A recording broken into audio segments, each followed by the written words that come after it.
Hey everybody, in this video I'm going to show you how to pay off your debt in Credit Karma.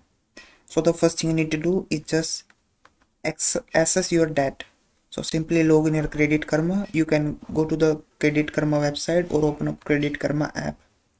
Then check your accounts. So review your account section to see all your debts including credit cards, loans, collections. Credit Karma provides a breakdown of your debts which can help you prioritize payments. And the step 2 is to create a budget. You can use the Credit Karma budgeting tools. Credit Karma offers tools and resources to help you create a budget, determine how much money you have available each month to put toward debt repayment. And the second thing, list your monthly income and expenses.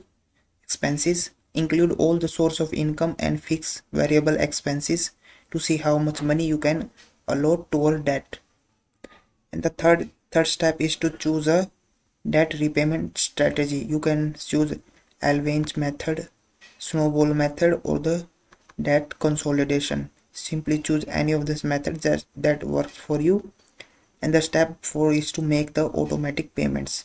If your creditors allow it, simply set up automatic payment to ensure you never miss a due date.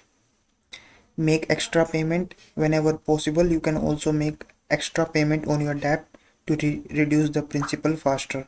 This can significantly decrease the interest you pay over time. And the last step is to track your credit score. You use Credit Karma to monitor your credit score as you pay down debt. A lower debt to income ratio and timely payment can help you improve your score. You can also adjust your budget as needed. Revisit your budget to ensure you are on track and make adjustment as necessary. So that is how you can pay off your debt in Credit Karma. If you found this video helpful, please like this video and subscribe to my channel.